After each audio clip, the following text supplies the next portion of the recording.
Hello friends, स्वागत है आप सबका आपके अपने केयर्स स्टडी चैनल में। तो इसके पहले वाले वीडियो तक में हमने एक्सरसाइज 1.1 ना 1.2 तक का सभी क्वेश्चंस देख लिए थे। तो अब 1.2 का ये जो वीडियो है ये इंट्रोडक्शन है और इंट्रोडक्शन का पहला पार्ट है। शायद इसी वीडियो में खत्म हो जाए, हो सकता है अगला वीडियो में। तो ये केवल अभी इंट्रोडक्शन है, अभी सवाल इस वीडियो में सवाल नहीं लगाया जाएगा। तो देखते हैं। तो इस वीडियो में हम पढ़ेंगे फलनों के प्रकार। तो सबसे पहले फलन के प्रकार पढ़ने से पहले हम समझते हैं फलन क्या होता है। फलन के प्रकार समझने से पहले हम समझेंगे कि फलन क्या होता है। तो देखिए, जैसे फलन, इसके पहले हमने पढ़ा संबंध। तो फलन कुछ अलग नहीं, एक संबंध ही फलन होता है, लेकिन एक विशेष प्रकार का संबंध ही फलन होता है। कैसे? इसका मतलब क्या? जैसे क्लास में पढ़ने वाले सभी को हम क्या कहते हैं? स्टूडेंट कहते हैं। तो हमने फलन जैसे संबंध जान लिया क्या होता है। तो वही कह रहे, क्लास में पढ़ने वाले हर एक को हम स्टूडेंट कहते हैं, लेकिन उस स्टूडेंट में कुछ खास को ही हम मॉनिटर कह देते हैं, मॉनिटर बना देते हैं। तो मॉनिटर क्या होता है? मॉनिटर जैसे मॉनिटर क्या होता है? एक स्टूडेंट ही होता है, एक स्टूडेंट ही होता है, लेकिन एक खास स्टूडेंट, उसके मतलब कुछ ऐसे स्टूडेंट जो 2-3-4 प्रॉपर्टी फॉलो कर ले, जैसे पढ़ने में अच्छा हो या शांत हो, ये सब हो ना, तो उसको हम मॉनिटर बना देते हैं। तो ऐसे फलन ही, संबंध ही फलन होता है, लेकिन एक कुछ विशेष प्रकार का संबंध जो 2-3-4 प्रॉपर्टी को फॉलो कर दे, उसी संबंध को हम क्या कर देते हैं? फलन। तो फलन, आइए समझते हैं कैसा संबंध फलन होता है। तो आपको तो ये समझ में आ गया होगा कि फलन क्या होता है? एक संबंध ही फलन होता है। जैसे हम हर एक मॉनिटर क्या होता है? लड़का होता है, स्टूडेंट होता है, बट हर एक स्टूडेंट मॉनिटर नहीं होता है। वैसे ही हर एक फलन संबंध होता है, लेकिन हर एक संबंध फलन नहीं होता है। तो आइए सबसे पहले हम जानते हैं कि फलन क्या होता है। तो फलन समझने से पहले थोड़ा सा हम एक रिलेशन, जैसे हमने बताया था अभी इसके पहले संबंध, रिलेशन। तो रिलेशन हमेशा क्या होता है? एक सेट से दूसरे सेट में बनता है। जैसे मान लीजिए कि एक सेट ए है, कभी कभी ए से ए में उसी सेट से उसी सेट में बनता है, ए सेट से ए सेट में बनता है। जैसे मान लीजिए यहाँ पर हम ले रहे हैं अलग अलग, जैसे एक सेट ए है 1 2 3 4 और एक सेट बी है, इसमें है ए बी सी। तो हम कह देंगे कि ए से बी में क्या संबंध बनेगा? मान लीजिए, और ये संबंध इस तरीके से, एक का संबंध ए से है, 2 का संबंध बी से है, 4 का संबंध सी से है। तो हमारा जो रिलेशन आया, हम रिलेशन को इस प्रकार से ही लिखते थे 1 कामा ए, इसका मतलब एक का संबंध किससे? ए से। 2 कामा बी, 3 का तो किसी संबंध नहीं, 4 कामा सी। ये एक संबंध हो गया। क्या ये फलन है? तो आइए जानते हैं कि कैसा संबंध फलन होता है। तो देखिए, एक संबंध अगर 2 प्रॉपर्टी का फॉलो कर दे, 2 प्रॉपर्टी को पूरा कर दे, तब हम कहेंगे कि वो संबंध फलन है। तो दोनों में से पहला प्रॉपर्टी क्या है? पहला है कि देखिए, आपको प्रांत परिसर मालूम है। देखिए, जिस अवयव का कनेक्शन होता है, मतलब जो अवयव किसी दूसरे अवयव से कनेक्ट होता है, जिसका कहीं न कहीं प्रतिबिंब बना होता है, उस अवयव को कहते हैं प्रांत। जैसे एक का प्रतिबिंब ए है, 2 का प्रतिबिंब बी है, 4 का प्रतिबिंब सी है। तो ये जो 1 2 4 ये हुआ, ये क्या होता है? प्रांत। इसको कहते हैं प्रांत। और जो अवयव कनेक्टेड है, जैसे ए बी सी, ये कनेक्टेड है, तो ए बी सी, ये जो अवयव है ए बी सी, इसको बोला जाता है क्या? परिसर। परिसर। तो आइए थोड़ा प्रांत परिसर का और कुछ करते हैं। जैसे मान लीजिए और उदाहरण लेते हैं, एक सेट ए है, एक सेट क्या है? बी है। 1 2 3 4 5 इतने अवयव हैं, ए बी सी डी ई, इतने हैं। मान लीजिए यहाँ पर 4 तक ही रहने दीजिए। एक का संबंध ए से है, 2 का संबंध बी से है, 3 का संबंध सी से है, 4 का संबंध डी से है। तो मतलब 1 का संबंध किससे? हमारा जो रिलेशन है कुछ इस तरीके से होगा कि 1 का संबंध ए से होगा, 2 का संबंध बी से होगा, 3 का संबंध सी से होगा, 4 का संबंध डी से होगा। तो ये जो अवयव कनेक्टेड है, जिनके प्रतिबिंब बने हुए हैं, जैसे 1 2 3 4, इन सब के 1 2 3 4 इन्हीं के प्रतिबिंब बने हुए हैं। तो जो हमारा प्रांत आया वो क्या हुआ? 1 2 3 4, ये हमारा प्रांत हो गया। और परिसर क्या हुआ? परिसर क्या हुआ? ये जो अवयव कनेक्टेड है, मतलब इन सब का, प्रांत का जो प्रतिबिंब होता है उसको बोला जाता है परिसर। जैसे प्रांत में 1 है तो 1 का प्रतिबिंब ए हुआ, फिर ये 2 का प्रतिबिंब बी हुआ, 3 का प्रतिबिंब सी हुआ, 4 का प्रतिबिंब डी हुआ। तो ये जो प्रतिबिंब बना, इस प्रतिबिंब को बोला जाता है परिसर। और अब एक आता है सहप्रांत। तो सहप्रांत क्या होता है, हम जिस सेट में प्रतिबिंब बना रहे हैं, जैसे इस सेट में हम प्रतिबिंब बना रहे हैं, इस सेट का प्रतिबिंब बना रहे हैं, इस सेट में प्रतिबिंब बना रहे हैं। तो जिस सेट में प्रतिबिंब बनाया जाता है, जिस सेट में प्रतिबिंब बनाया जाता है, उस सेट पूरे सेट को ही कहा जाता है सहप्रांत कोडोमेन। तो ये जो सेट बी हुआ, इसी सेट में हम प्रतिबिंब बना रहे हैं, तो ये हमारा जो पूरा सेट हुआ, इसको बोला जाएगा सहप्रांत कोडोमेन। तो आपको समझ में आया ना, डोमेन, रेंज एंड कोडोमेन, प्रांत, परिसर, सहप्रांत। प्रांत क्या होता है, जिस जिस अवयव का प्रतिबिंब बना रहता है उस अवयव को बोला जाता है प्रांत, और जो जो प्रतिबिंब बना रहता है उसको बोला जाता है परिसर, और जिस सेट में प्रतिबिंब बनता है उसको बोला जाता है सहप्रांत। अब आप कहेंगे सहप्रांत परिसर एक ही होता है? नहीं, सहप्रांत पूरा सेट ही होता है। जरूरी नहीं कि उस सेट में जितने अवयव हैं सबका प्रतिबिंब बनाओ। देखिए जैसे इसमें ए है, बी है, सी है, डी है, लेकिन ई का किसी भी अवयव का ई प्रतिबिंब नहीं है। ई किसी भी अवयव का प्रतिबिंब नहीं है, ई में किसी का प्रतिबिंब नहीं बना हुआ है। तो सहप्रांत के सभी अवयव किसी दूसरे का प्रतिबिंब हो ये जरूरी नहीं है। तो इसीलिए हम कह रहे हैं जो पूरा सेट होता है जिसमें प्रतिबिंब बनता है, उस पूरे सेट को बोला जाता है सहप्रांत। लेकिन केवल जो जो अवयव प्रतिबिंब के रूप में होता है उसी अवयव को बोला जाता है क्या, परिसर। तो ये ई परिसर में आपका नहीं आया, जबकि सहप्रांत में ई आया। केवल एक उदाहरण और इसका देख लेते हैं हम। देखिए जैसे मान लीजिए कि एक आपका सेट ए है, एक आपका सेट बी है। हमारा जो रिलेशन है ए से बी में है। ए में ए बी सी डी ई इतने अवयव हैं, और हमारे सेट बी में इतने हैं, क ख ग घ अंग। ठीक, अब ए का संबंध क से है, बी का संबंध ख से है, डी का संबंध ग से है, ग से, ई का संबंध अंग से। तो अब बताइए, अगर इस रिलेशन को हमको इस तरीके से लिखना होगा रोस्टर फॉर्म में, ये तो आपका वेन डायग्राम ना, वेन आरेख के रूप में, और ये जो होता है इसको बोला जाता है रोस्टर फॉर्म।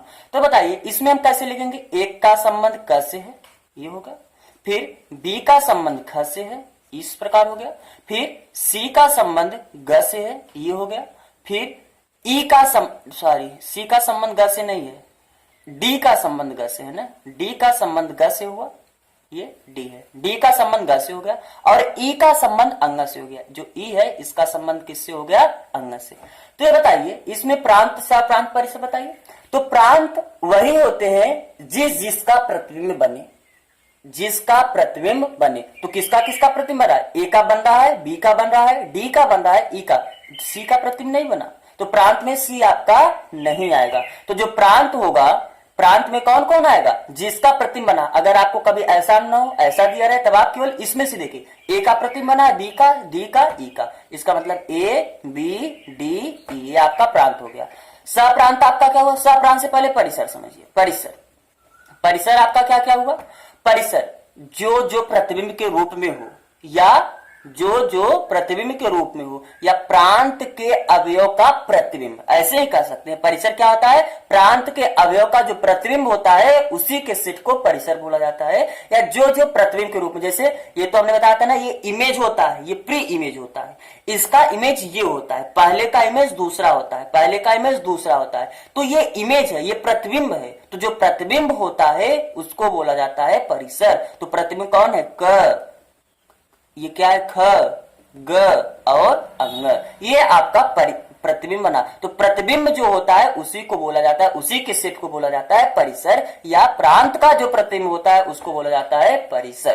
तो अब आइए हम समझते हैं सहप्रांत। क्या, सहप्रांत। तो हमने क्या बताया था, सहप्रांत जिस सेट में प्रतिबिंब हम बना रहे हैं उस पूरे सेट को ही सहप्रांत बोला जाता है। जैसे हम बी वाले सेट में प्रतिबिंब बना रहे हैं ना, ए सेट का प्रतिबिंब, ए सेट के अवयव का प्रतिबिंब बी वाले सेट के अवयव से बना रहे हैं। तो जिस सेट में हम अवयव बना रहे हैं वो पूरा सेट ही सहप्रांत कहलाता है। तो ये सेट में अर्थात क से लेके अंग तक का जो पूरा सेट हुआ, क ख ग घ अंग, ये जो हमारा पूरा सेट हुआ, ये सेट हमारा क्या हो गया, सहप्रांत।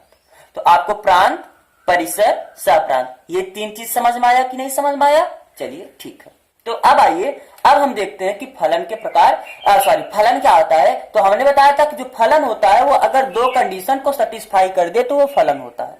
तो हम थोड़ा यहाँ पर आपके लिए जगह बनाते हैं, फिर उसके बाद आपको समझाते हैं। तो देखिए फलन, तो हमने बताया कि जो दो कंडीशन को फुलफिल कर दे, पूरा कर दे, उस संबंध को हम क्या कहेंगे, फलन। तो पहला क्या होना चाहिए कि प्रांत वाले जितने अवयव हैं सबका प्रत्यय में होना चाहिए।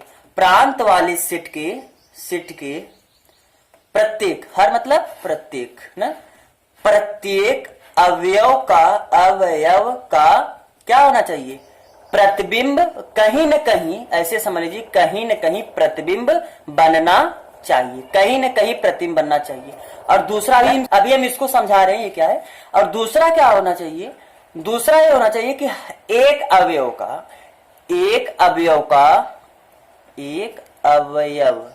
का एक से ज्यादा प्रतिबिंब नहीं बनना चाहिए।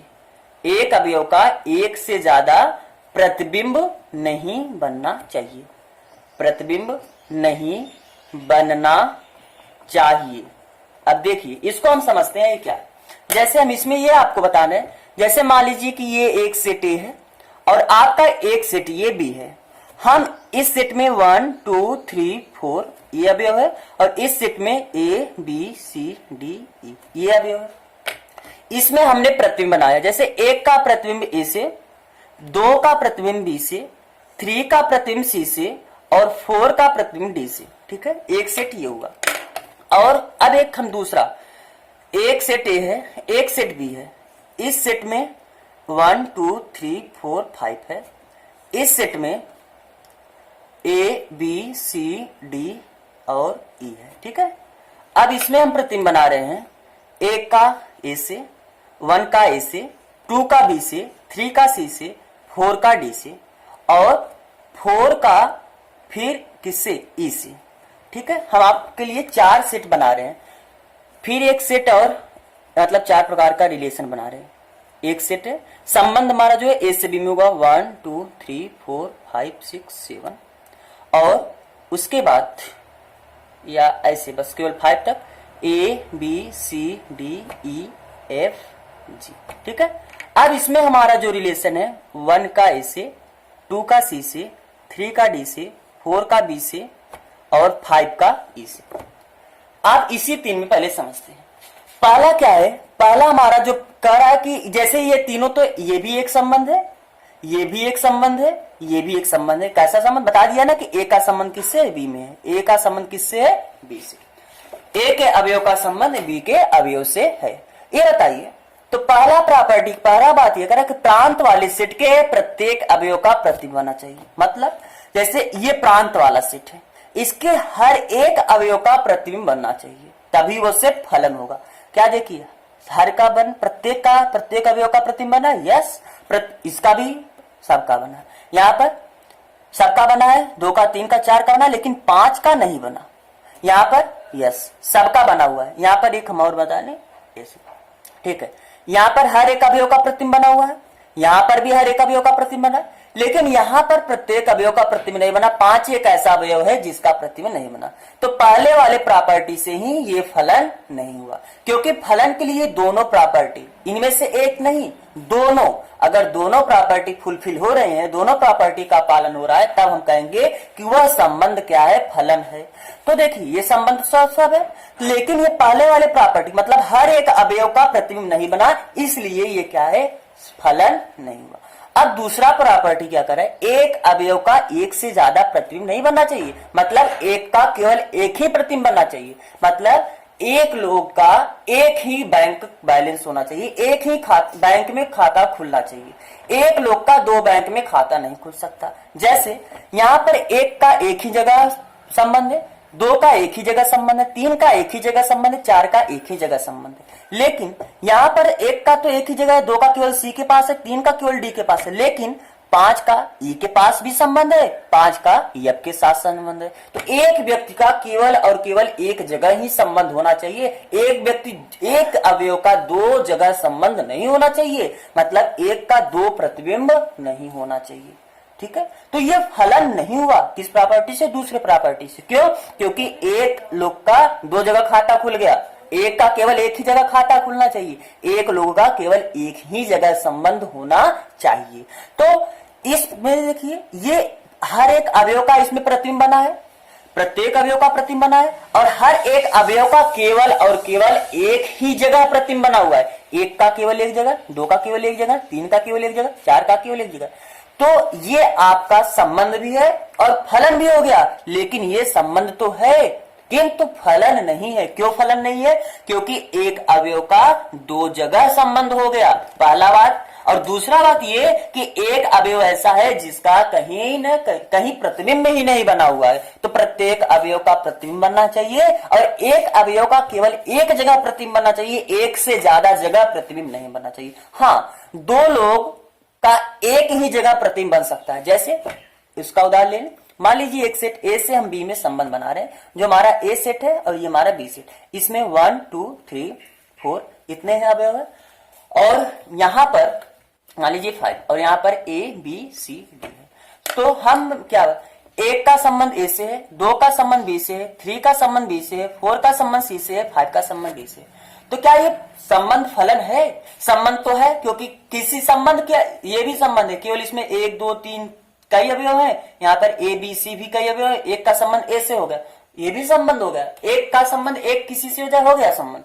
लेकिन फलन में प्रत्येक का कहीं न कहीं संबंध है। तो हम देख रहे हैं, हाँ भैया, हर एक जितने अवयव है सबका कहीं ना कहीं संबंध है।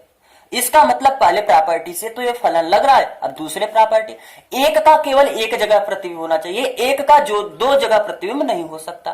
तो एक का एक ही जगह प्रतिबिंब है, दो का केवल बी के पास प्रतिबिंब है, दो का और कहीं प्रतिबिंब है, दो का और कहीं संबंध है नहीं, तीन का केवल एक ही जगह संबंध है, चार का केवल एक ही जगह संबंध है, पांच का केवल एक ही जगह संबंध है। कुछ लोग के मन में यह डाउट हुआ कि यहाँ पर दो का एक जगह संबंध है। हो सकता है दो लोग एक जगह संबंध बना सकते हैं, लेकिन एक लोग दो जगह संबंध नहीं बना सकते। मतलब इस तरीके से हो सकता है, नहीं इस तरीके से नहीं हो सकता, इस तरीके से हो सकता है। समझ रहे हैं ना? मतलब दो लोगों का संबंध एक ही जगह बन सकता है, किंतु एक लोग का संबंध दो जगह नहीं बन सकता है। तो आपको फलन समझ में आया क्या होता है फलन?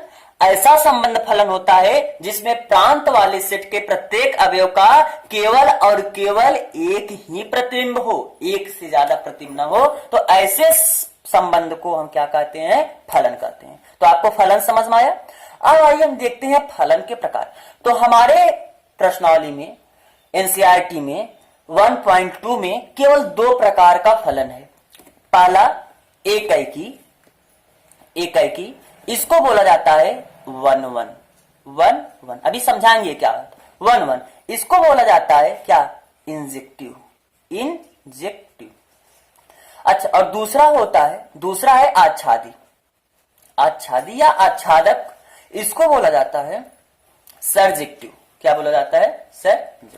यही दो प्रकार का फलन है हमारे पूरी प्रश्नावली में। तो अब आइए हम समझते हैं पहले एकैकी क्या है, फिर उसके बाद समझते हैं हम आच्छादक क्या है, आच्छादी फलन क्या है। तब हम समझेंगे कि हम कैसे सिद्ध करेंगे कि एकाकी फलन कौन सा होता है, कैसे सिद्ध करेंगे कि आच्छादी कौन होता है। फिर हम देखेंगे, जैसे इसके पहले आपने संबंध देखा कि जो स्वतुल्य भी हो, सम्मित भी हो और संक्रामक भी हो, तो उसको बोला जाता है तुल्यता संबंध। तो वैसे जो संबंध जो फलन एकाकी फलन भी होता है, आच्छादी फलन होता है, उसको एकाकी आच्छादी या बाइजेक्टिव फलन बोला जाता है, बाइजेक्टिव फलन। तो आइए पहले हम एक एक करके सबके बारे में देखते हैं। तो आइए हम देखते हैं अब फलनों के प्रकार। तो हमने बताया कि दो प्रकार के फलन हमको पढ़ना है। पहला एकैकी, इसका संधि विच्छेद आप करेंगे एक मिलके क्या हो जाएगा? एकैकी, एक और एक। इसको बोला जाता है 1-1 ना, 1-1 फंक्शन। इसमें नाम से ही स्पष्ट है, एक का संबंध एक में से ही होना चाहिए, एक का संबंध केवल और केवल एक से हो, हर एक का संबंध एक से हो, किसी दो का संबंध एक से ना हो पाए, हर एक का संबंध केवल किससे हो? एक ही अवयव से हो। मतलब इसको जैसे हम एग्जांपल लेके समझाते हैं, एक आपका ये सेट ए है और हम एक सेट बी में रिलेशन बना, सेट ए से सेट बी में हम रिलेशन बना रहे हैं, और सेट ए में जो अवयव है कुछ इस तरीके से है। मान लीजिए जैसे 1 2 3 4 एंड सेट बी में जो अवयव है ए बी सी डी ई, ठीक है। एक का संबंध ए से है, इसका संबंध इससे, इसका संबंध इससे है और इसका संबंध इससे है, ठीक है। और हम जो अब दूसरा एक सेट रिलेशन बना रहे हैं ए बी से। सबसे पहले आपको देखिए, सबसे पहले आप देखिएगा फलन है कि नहीं है। जब फलन होगा उसके बाद आप देखिएगा कि एकाएकी या छादेगी। जैसे एक सेट है, इसमें मान लीजिए जो अवयव है कुछ इस तरीके से है 1 2 3 4 5, ठीक है। और इसमें जो अवयव है ए बी सी डी केवल इस प्रकार से है। तो जैसे एक का संबंध ए से, दो का भी ए से, तीन का भी से है, चार का सी से, पांच का डी से। तो सबसे पहले बताइए इसमें से कौन सा फलन है। संबंध तो दोनों है, पहले आप बताइए फलन कौन है। फलन क्या दोनों है? यस, दोनों फलन है। क्यों? क्योंकि हर एक का संबंध बना हुआ है और एक का दो जगह संबंध नहीं है, एक का केवल और केवल एक जगह संबंध। इसमें भी हर एक अवयव का कहीं न कहीं प्रतिबिंब बना हुआ है और एक अवयव का केवल और केवल एक जगह संबंध है। एक अवयव का एक ही जगह संबंध है, दो का केवल एक जगह संबंध, तीन का केवल एक जगह संबंध है, ठीक है। तो दोनों क्या है? फलन है। तो अब एकाएकी कब आता है? तो एकाएकी के लिए एक अवयव का एक ही जगह प्रतिबिंब होना चाहिए, एक अवयव का एक ही जगह प्रतिबिंब बनना चाहिए, एक अवयव का एक ही जगह प्रतिबिंब होना चाहिए। जैसे ये बताइए, यहां पर मतलब दो अवयव का एक जगह प्रतिबिंब नहीं हो सकता है, तीन अवयव का एक ही जगह प्रतिबिंब नहीं हो सकता है। फलन के लिए तो ये फलन है, दो अवयव का एक जगह प्रतिबिंब, कोई दिक्कत नहीं। लेकिन एकाएकी के लिए दो अवयव का एक जगह प्रतिबिंब नहीं हो सकता, एक अवयव का केवल और केवल एक जगह प्रतिबिंब हो। तो यहां पर देखिए यहां पर क्या है? दो अवयव का एक जगह प्रतिबिंब हुआ है, जबकि एकाएकी फलन के लिए एक अवयव का एक ही जगह प्रतिबिंब होना चाहिए। तो आपका ये तो एकाएकी है, लेकिन ये एकाएकी नहीं है। तो एकाएकी फलन आपको समझ में आया? जब प्रांत के प्रत्येक अवयव का प्रांत के हर एक अवयव के लिए सह प्रांत में केवल और केवल एक प्रतिबिंब हो, तो ऐसे फलन को हम क्या कहते हैं? एकाएकी फलन कहते हैं, ठीक है। तो एकाएकी फलन आपको समझ में आया ना? अच्छा, एक दो एग्जाम्पल और लेते हैं। मान लीजिए हमारा ये सेट है और ये सेट बी है, तो ए से और हम बी में रिलेशन बना रहे हैं। ए में 1 2 3 4 5 है, बी में A B C D E F है। अब हम जो हमारा रिलेशन है, हम कुछ रिलेशन अपना इस तरीके से बना रहे हैं। 1 का ए से, 2 का डी से, 4 का बी से, 3 का सी से, 5 का ई से। क्या ये फलन एकाएकी है? यस। सबसे पहले फलन है कि नहीं? हाँ भी ये फलन है। क्यों? हर एक अवयव का प्रतिबिंब है और हर एक अवयव का केवल और केवल एक जगह संबंध है, एक ही जगह प्रतिबिंब बन रहा है, तो फलन तो है। एकाएकी है? हाँ एकाएकी भी है। क्यों? क्योंकि हर एक अवयव का केवल और केवल एक ही प्रतिबिंब है ना, दो अवयव का किसी भी दो अवयव का एक जगह प्रतिबिंब नहीं बन रहा है, इसलिए हमारा फलन क्या है? एकाएकी है। तो आपको एकाएकी फलन समझ में आया ना? तो अब आइए दूसरे हम देखते हैं। दूसरा हमारा जो फलन है वो है आच्छादक। आच्छादक बोलते हैं, कोई इसको आच्छादी या इसे आच्छादी फलन भी बोला जाता है, आच्छादी फलन, या इसको इंग्लिश में इंजेक्टिव भी बोला जाता है, इंजेक्टिव फंक्शन, और that's also called as surjective function. Surjective function, इसको सर्जेक्टिव फंक्शन भी बोला जाता है, ठीक है। तो आच्छादी फलन क्या होता है? ध्यान समझिए, एक ऐसा फलन जिसमें सप्रांत के हर एक अवयव की प्रांत के किसी न किसी अवयव का प्रतिबिंब हो, उस फलन को आच्छादी या आच्छादक फलन कहते हैं। मतलब ये है, जैसे मान लीजिए आपका ये सेट है, ये सेट आपका बी है, इसमें कुछ अवयव है, इसमें भी कुछ अवयव, इसमें मान लीजिए 1 2 3 4 अवयव, इसमें A B C D E F इतने अवयव हैं। और हमारा जो संबंध है इस प्रकार से है कि एक का संबंध ए से, 2 का संबंध बी से, 3 का संबंध सी से, 4 का संबंध डी से, 3 का संबंध ई से और 2 का संबंध किससे है? एफ से है। अब हम एक और एग्जाम्पल लेते हैं। जैसे मान लीजिए यहाँ पर स्पेस है, यहाँ पर कर, एक सेट ए है, एक सेट बी है, इसमें कुछ ऐसे अवयव हैं और ए हमारा जो बी सेट है उसमें क्या है? कुछ अवयव। जैसे ए सेट में मान लीजिए 1 2 3 4 5 इतने अवयव हैं, और इसमें A B C केवल इतने अवयव हैं।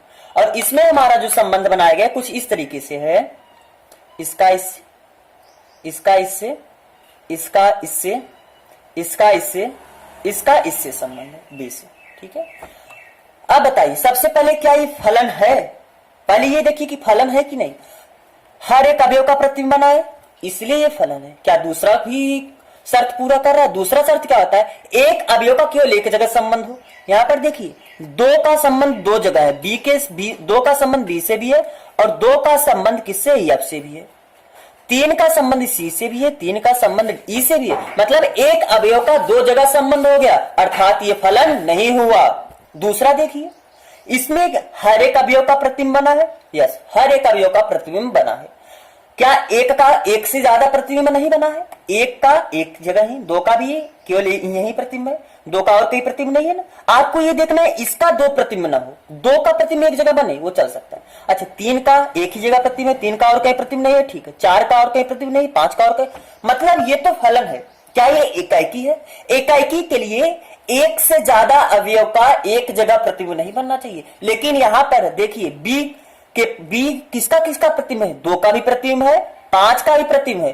फलन तो है ही हमारा, ये ए से बी में जो हम अपना रिलेशन ही बना रहे हैं, ये रिलेशन हमारा फंक्शन तो है, फलन तो है, लेकिन एकाएकी नहीं है। एकाएकी इसलिए नहीं है क्योंकि एक से ज्यादा अवयव का एक जगह प्रतिबिंब बन रहा है। अच्छा, अब आच्छादी है कि नहीं?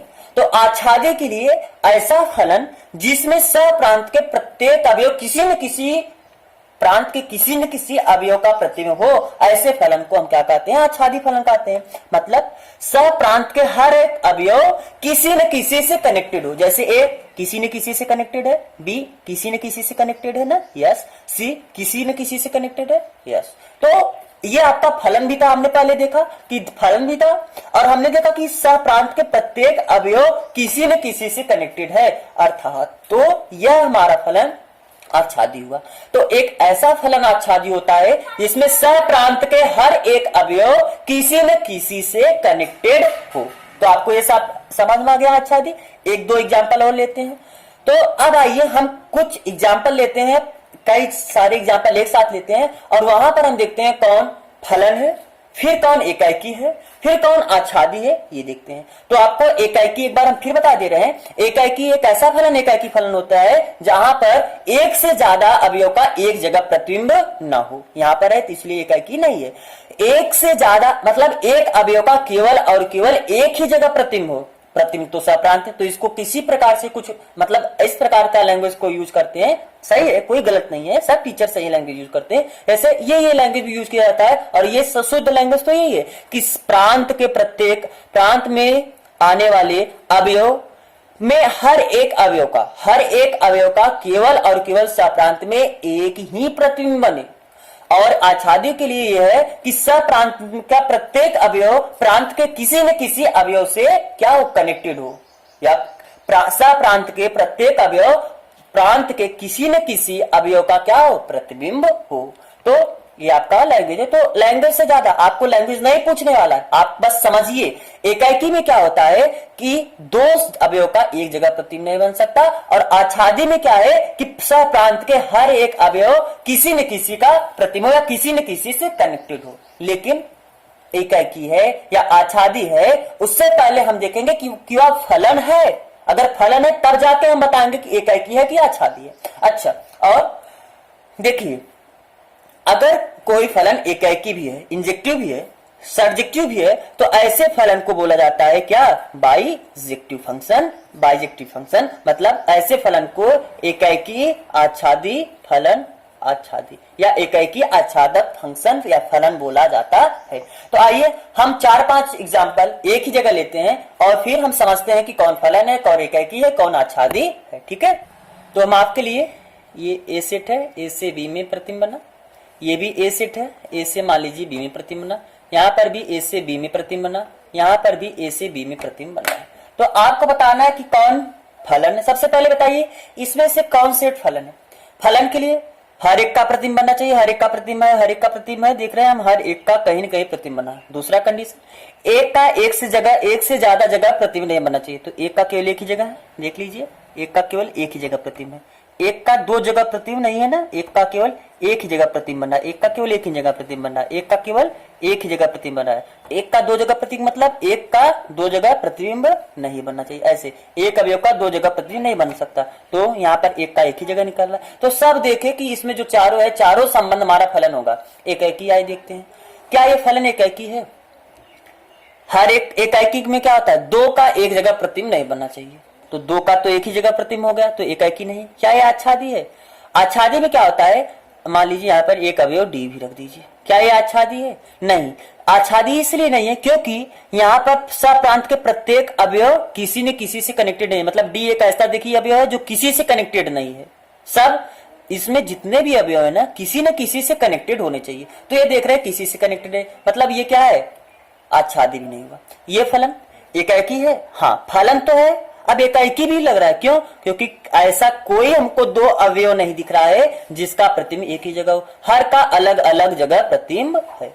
तो अलग अलग जगह, ये मेन वर्ड है कि प्रांत के हर एक अवयव का सप्रांत के अलग अलग अवयव से संबंध हो, अलग अलग अवयव से प्रतिबिंब बने। अच्छा, इसका मतलब ये एकाकी तो है क्योंकि हर एक अवयव का अलग अलग जगह प्रतिबिंब बन रहा है।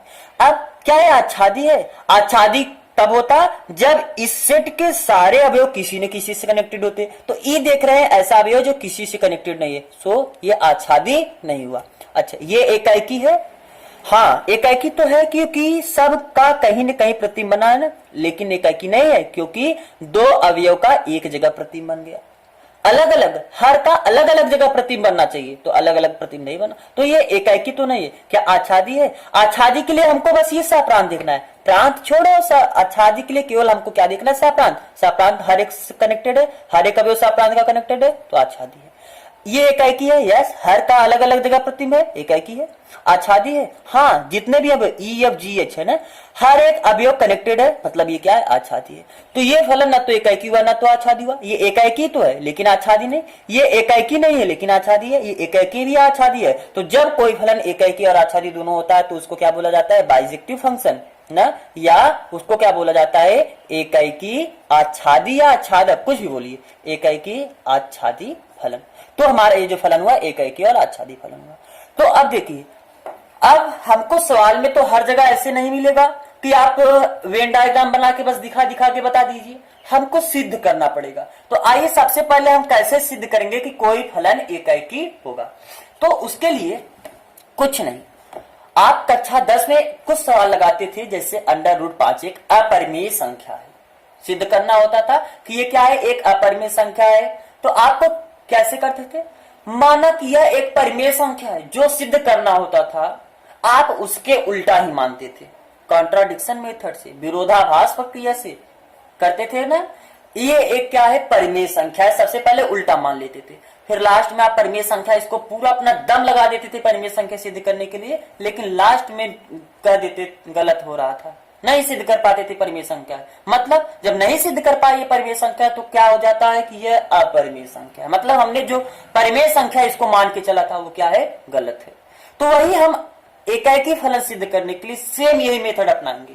क्या कि पहले उसको हम मान के, एकाकी में क्या होना चाहिए कि अगर अलग अलग अवयव, दो अवयव है तो इसका प्रतिबिंब दो जगह होना चाहिए, दोनों का एक ही जगह प्रतिबिंब नहीं होना चाहिए। तो हम मान के चलेंगे कि दो अवयव हैं और इस दोनों अवयव का एक ही जगह प्रतिबिंब बन रहा है। हम मान के चलेंगे कि पहले से कि दो कोई अवयव, मान लीजिए कि एक अवयव x1 है और एक अवयव x2 है, ये दो अवयव हैं, लेकिन इस दोनों अवयव का एक ही जगह प्रतिबिंब बन रहा है। मतलब प्रतिबिंब का आपको समझ में आता है ना, जैसे आपको मालूम है अगर x एक कोई अवयव x है तो इसका जो प्रतिबिंब होता है उसको हम f(x) से डिनोट करते हैं। जैसे अगर इस सेट को आप x नाम दे रहे हैं तो इस सेट को आप f(x) नाम देंगे, इस सेट को अगर आप y नाम दे रहे हैं तो इस सेट को आप f(y) नाम देंगे। मतलब इस सेट को अगर आप x नाम दे रहे हैं तो इसको f(x) नाम देंगे, अगर इसको आप y नाम दे रहे हैं तो इसको f(y). मतलब जो सेट प्रतिबिंब बना रहा है, जिस सेट में प्रतिबिंब बन रहा है उसको जिसका प्रतिबिंब बन रहा है वो लिखा जाता है। मतलब इस y वाले सेट का ये फंक्शन है, ये प्रतिबिंब है, इमेज है। तो समझ रहे हैं ना। तो अगर कोई अवयव x है तो इसका जो प्रतिबिंब होता है वो क्या होता है, f(x). कोई एक सेट y है, तो इस सेट का जो प्रतिबिंब बनेगा वो किस सेट में बनेगा, एफ ऑफ y में। कोई एक अब सेट z है तो इसका जो प्रतिबिंब बनेगा एफ ऑफ z बनेगा। तो अब बताइए इसका मतलब हम क्या कह रहे हैं कि एकाएकी हम कैसे सिद्ध करेंगे। मानेंगे दो अलग अलग अवयव हैं, इन दोनों अवयव का लेकिन प्रतिबिंब एक ही जगह बन रहा है। जबकि एकाएकी में क्या होता है, अगर अलग अलग प्रतिबिंब है तो उनका अलग अलग अवयव है तो अलग अलग जगह प्रतिबिंब बनना चाहिए। दो अवयव का एक ही जगह प्रतिबिंब नहीं बनना चाहिए। और जबकि हम दो अलग अलग अवयव का एक ही जगह मान रहे हैं प्रतिबिंब बनना, इसका मतलब जो यक्स का प्रतिबिंब है एफ ऑफ x1, वो यक्स का जो प्रतिबिंब है एफ ऑफ x1 हुआ, जो x2 का प्रतिबिंब है वो क्या हुआ, एफ ऑफ x2 हुआ। तो हमने अलग अलग अवयव मान के चला और देख रहे हैं कि इन दोनों का प्रतिबिंब एक ही जगह बन रहा है। इसका मतलब कि एफ ऑफ x1 किसके बराबर है, एफ ऑफ x2 के बराबर है। एफ ऑफ x1 किसके बराबर है, एफ ऑफ x2 के बराबर है। तो हम इसको मान के ऐसा मान के चलेंगे और हम सिद्ध कर देंगे कि भैया नहीं, जो अलग अलग प्रतिबिंब मान रहे हैं ना, ये अलग अलग नहीं, ये दोनों एक ही अवयव हैं। मतलब जो x1 है वो x2 के ही बराबर है। तो हम एकाएकी सिद्ध करना होगा तो पहले मान के चलेंगे कि एफ ऑफ x1 बराबर एफ ऑफ, मतलब x1 x2 दो अलग अलग अवयव है और इन दोनों का प्रतिबिंब एक ही है। एक ही मतलब दोनों का प्रतिबिंब बराबर है। तो हम सिद्ध इसको इस स्टेप का पालन करते हुए सिद्ध कर देंगे कि x1 x2 के बराबर है। तो अगर ऐसा आ जाए तो इसका मतलब क्या हो कि हम जो दोनों अलग अलग अवयव मान के चल रहे हैं ना, ये दोनों अलग अलग अवयव नहीं है, ये दोनों एक ही अवयव है। ये तो हम गलती से दोनों को अलग अलग अवयव मान रहे हैं। तो एक अवयव है मतलब एक अवयव का एक ही जगह प्रतिबिंब, एक प्रतिबिंब केवल और केवल एक ही अवयव का बन सकता है, ये अलग अलग अवयव का नहीं बन सकता। मतलब ये जो अलग अलग माने ये एक ही अवयव है। तो हमको ये लेके चलना पड़ेगा कि x1 बराबर एफ ऑफ x2 और हमको प्रूफ करना पड़ेगा कि x1 और x2 जो हम अलग अलग माने हैं वो एक ही अवयव है ना। तो अगर ऐसा नहीं हम सिद्ध कर पाते हैं तो एकाएकी नहीं होगा, और अगर हम दोनों को बराबर सिद्ध कर दे रहे हैं तो इसका मतलब एकाएकी होगा। जैसे हम एक एग्जांपल लेते हैं, यहां पर जगह है तो हम यहां पर एग्जांपल लेते हैं। देखिए जैसे माना हमारा एफ ऑफ x इस प्रकार से परिभाषित है, किस रूप में, x square. F of x जो हमारा परिभाषित है x स्क्वायर की तरह परिभाषित है। मतलब अगर हम x की जगह चाहे जो रखें, जो उसका प्रतिबिंब बनेगा उसका स्क्वायर बनेगा। मतलब जैसे x की जगह अगर हम 1 रखें तो जो हमारा प्रतिबिंब बनेगा 1 का स्क्वायर बनेगा, क्योंकि जो हमारा प्रतिबिंब फंक्शन मतलब प्रतिबिंब जो हमारा प्रतिबिंब बन रहा है वो उसके x के स्क्वायर के बराबर है। अगर हम x की जगह 2 रखेंगे तो इसका जो प्रतिबिंब बनेगा वो 2 का स्क्वायर मतलब 4 बनेगा। अच्छा, और ये हमारा, क्योंकि आपको तो ये मालूम ही है कि जब रिलेशन कोई भी संबंध कब बनता है, किसी एक सेट में बनता है, तो ये किसी सेट में परिभाषित होगा। तो दे दिया है कि हमारा ये जो है नेचुरल नंबर में परिभाषित है, मतलब प्राकृतिक संख्याओं के समुच्चय में परिभाषित है। तो अब आइए, हमने क्या बताया एकाएकी के लिए आपको कैसा सिद्ध करना पड़ेगा। मतलब नेचुरल नंबर से हमारा जो फंक्शन बन रहा है वो कहां से कहां बना है, नेचुरल नंबर से नेचुरल नंबर के ही सेट में बन रहा है। अर्थात जैसे नेचुरल नंबर आपको मालूम है 1 2 3 ऐसे इन्फिनिटी तक, और ये भी नेचुरल नंबर 1 2 3 ऐसे इन्फिनिटी तक, ठीक है।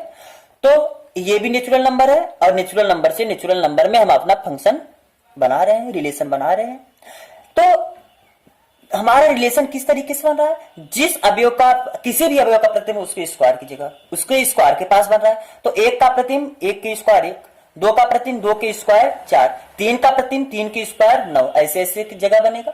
तो आपको ये सिद्ध करना है कि ये हमारा फलन क्या है, एकाएकी है। आपको लग रहा होगा अगर हम इसको थोड़ा और इस सेट को थोड़ा और बड़ा करें तो ये सेट कुछ इस तरीके से बने 1 2 3 4 5 6 7 8 9 ऐसे हो गया है ना इसमें। तो 1 का प्रतिबिंब 1 के पास, 2 का प्रतिबिंब 4 के पास, 3 का प्रतिबिंब कहां बनेगा, यहाँ पर 3 त्रिक का 9 के पास, ऐसे 4 आएगा, 4 का प्रतिबिंब कहीं 16 होगा। तो हम पहले इसी तरीके से हम देख लिए कि यहां देख रहे हैं कि हर एक अवयव का अलग अलग जगह प्रतिबिंब है, अलग अलग प्रतिबिंब बन रहा है। किसी भी अवयव का एक जगह प्रतिबिंब नहीं बनेगा, क्योंकि किसी 2 नंबर का स्क्वायर एक ही नंबर नहीं हो सकता है नेचुरल नंबर के सेट में, प्राकृतिक संख्याओं के समुच्चय में। अगर वास्तविक संख्याओं का यहीं पर समुच्चय होता हो सकता था कि वास्तविक संख्या में माइनस भी आ जाता और प्लस भी आ जाता। माइनस का स्क्वायर करोगे वो भी 4 आएगा, प्लस 2 का स्क्वायर करोगे वो भी 4 के बराबर आएगा। तो हम यहाँ पर केवल प्राकृतिक संख्या में तो निगेटिव वाला आएगा ही नहीं, केवल हमको पॉजिटिव वाला देखना है। तो क्या आप बताइए, किसी दो पॉजिटिव नंबर का स्क्वायर एक ही नंबर आ सकता है? कभी नहीं। तो अगर इसको तो हमने एक ग्राफ की तरह ग्राफ से समझाया कि ये एक ही तो है, क्योंकि हर एक का अलग अलग जगह अवयव बनेगा। लेकिन इसको हमको इस तरीके से मैथमेटिकल टर्म का यूज करके, थोड़ा लैंग्वेज का यूज करके समझाना होगा। तो आप कैसे समझाओगे? तो इसको आप इस तरीके से समझाओगे कि माना x1 and x2 belong to n, और ये n कैसा होना चाहिए? प्रांत। मतलब इस प्रांत में x1 और x2 कोई दो अवयव है। इस n मतलब नेचुरल नंबर, और ये कैसा नेचुरल नंबर? क्योंकि ये प्रांत वाला भी नेचुरल नंबर है, सप्रांत वाला भी नेचुरल नंबर का सेट है। तो आपको बताना पड़ेगा प्रांत वाला नेचुरल नंबर ले रहे हैं, तो इस प्रांत में कोई भी दो अवयव x1 और x2 कोई दो अवयव है जिन इन दोनों का प्रतिबिंब एक ही जगह बना, मतलब f of x1 equal to f of x2 के बराबर है। f of x1 equal to f of x2। हमने क्या कहा कि हमारे कि x1 x2 ऐसे दो अवयव हैं जो हमारे इस प्रांत में है और इन दोनों का प्रतिबिंब एक ही जगह बन रहा है। अच्छा, f ऑफ x1, ये बताइए इसका प्रतिबिंब f ऑफ x1 आपको मालूम है ना कि यहां पर बताया कि जो f ऑफ x है वो किसके बराबर है? x स्क्वायर के बराबर है। तो अगर हमको f ऑफ x1 चाहिए तो इसका मतलब जहां x है वहां पर x1 हमको लिखना पड़ेगा, तो जहां x है वहां पर हमको x1 लिखना पड़ेगा, x1 स्क्वायर। तो f ऑफ x1 किसके बराबर होगा? x1 square. और जो f ऑफ x2 होगा तो जहां क्योंकि हमारे जो फलन का परिभाषा f ऑफ x बराबर x स्क्वायर है, तो जहां x है वहां पर आपको x2 लिखना पड़ेगा, जहां x है वहां पर आपको क्या लिखना पड़ेगा? x2। तो इसका मतलब x2 स्क्वायर। तो जो आपका x1 स्क्वायर, ठीक है, जो f ऑफ x2 है, f ऑफ x2 की जगह हम क्या लिखेंगे? x2 square. ये बताइए अगर दो नंबर का स्क्वायर बराबर आ रहा है, मतलब प्राकृतिक संख्या में आप ये बताइए अगर दो नंबर का स्क्वायर बराबर है, इसका मतलब वो दोनों संख्या भी बराबर होंगे कि नहीं बराबर होंगे? अगर दो नंबर का स्क्वायर बराबर आ रहा है, इसका मतलब वो दोनों नंबर ही बराबर होंगे, अर्थात this implies that x1 equal to x2। क्यों?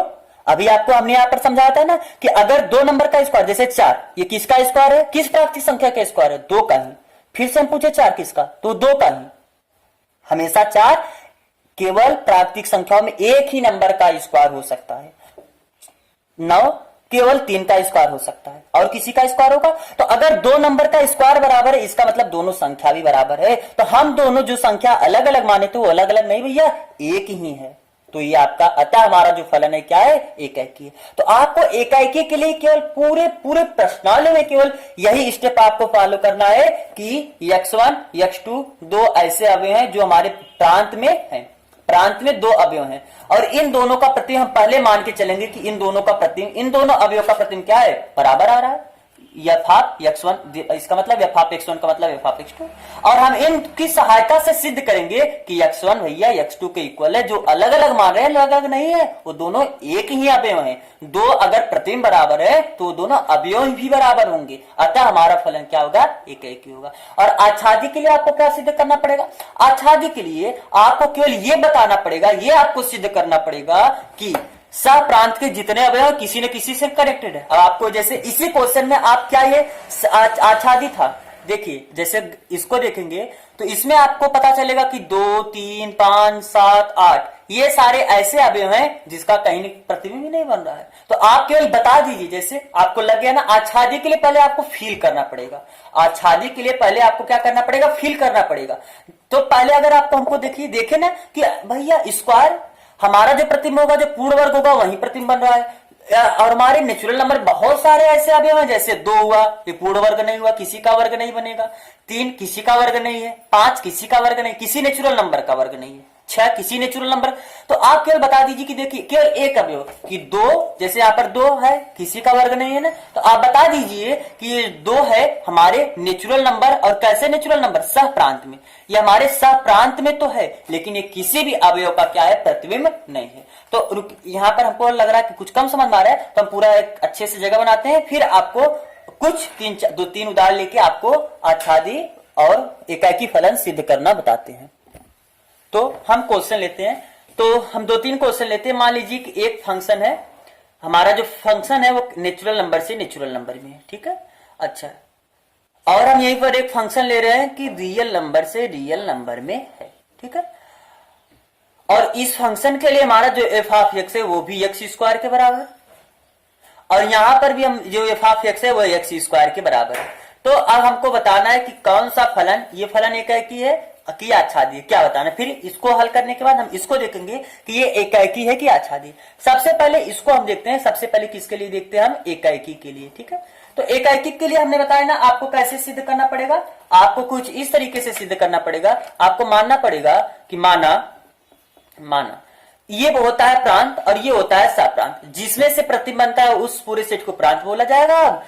और इसमें जिस सेट में प्रतिबिंब बनेगा उसको सप्रांत बोला जाएगा। माना x1 एंड x2 कामा लगाइए, एंड कर दीजिए x1 comma x2 belong to n, मतलब प्रांत में आपको बताना था, और प्रांत यहां पर नेचुरल नंबर n का दिया है तो n प्रांत बता दीजिए। तथा f of x1 equal to f of x2। तो अगर दो का प्रतिबिंब, ये बताइए f ऑफ x1 किसके बराबर, f ऑफ x स्क्वायर के बराबर है। तो x1 अगर हमको चाहिए तो यहां पर भी आपको x1 का स्क्वायर हो जाएगा, तो f ऑफ x1 किसके बराबर होगा, x1 स्क्वायर के। x2 f ऑफ x2 चाहिए तो जहां x है तो वहां पर आपको x2, इसका मतलब x2 स्क्वायर, तो f ऑफ x2 किसके बराबर होगा, x2 स्क्वायर। तो दो नेचुरल नंबर का अगर स्क्वायर बराबर है तो दिस इंप्लाइज दैट क्या, x1 इक्वल टू x2।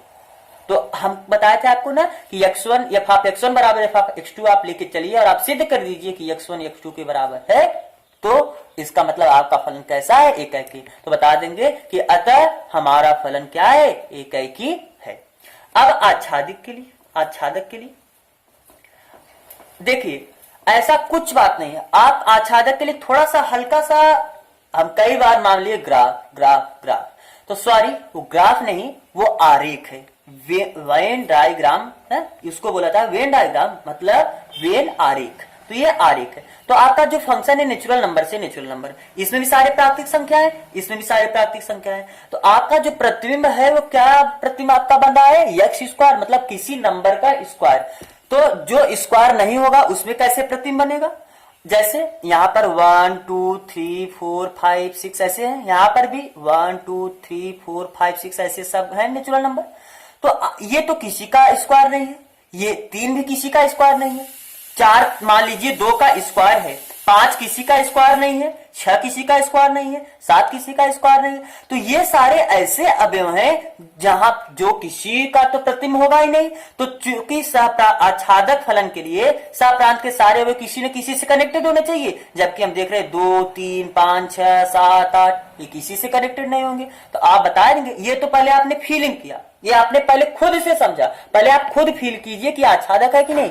और जब अगर आपको समझ में आ गया कि हाँ भैया आच्छादक है, तो आपको बताएंगे कैसे सिद्ध करना पड़ेगा अभी, क्योंकि इसमें आच्छादक होगा। तो हम बताएंगे कि जब आच्छादक होगा, आप जब फील किए और आपको समझ में आ गया कि आच्छादक है, तब आप कैसे सिद्ध करेंगे कि आच्छादक है। लेकिन जब आप फील किए कि आच्छादक नहीं है, तो केवल आप एक एग्जाम्पल लेके बता देंगे कि देखिए यहां पर आच्छादी नहीं है। तो आप बताएंगे कि चूंकि 2 3 ऐसे ऐसे कई सारे अवयव हैं, केवल एक के लिए बता दीजिए, 2 बिलोंग टू n, लेकिन ये n कैसा, ये सहप्रांत में, कि सहप्रांत में 2 एक ऐसा अवयव है जो किसी का स्क्वायर है नहीं है। तो आप बताएंगे कि चूंकि 2 सहप्रांत n में बिलोंग कर रहा है, और ये जो कि प्रांत मतलब ऐसे बता n प्रांत के, क्योंकि ये 2 वर्ग है, किसका वर्ग है, √2 का आप स्क्वायर करेंगे तो आपको 2 मिलेगा, लेकिन ये जो √2 है ये तो आपके प्रांत में तो है ही नहीं। तो इसलिए आपको बताना पड़ेगा कि n प्रांत के किसी भी अवयव का प्रतिबिंब नहीं है ना। ये जो 2 है ये प्रांत के किसी भी अवयव का प्रतिबिंब नहीं है, अतः हमारा फलन क्या हुआ, आच्छादी नहीं हुआ, क्योंकि आच्छादी के लिए हर एक किसी न किसी से कनेक्टेड हो। आपने दिखा दिया कि 2 किसी से कनेक्टेड ही नहीं है, तो ये क्या है, आच्छादी नहीं हुआ। समझ पाए। इसमें अब बताइए, इसमें अगर आप फिर एकाएकी के लिए पहले आप सिद्ध करिए, तो माना एकाएकी के लिए क्या करना है, x1 comma x2 belong to R प्रांत, क्योंकि अब यहां पर आपका जो प्रांत है वो क्या है, रियल नंबर। ठीक है, ये प्रांत होता है, ये सप्रांत होता है।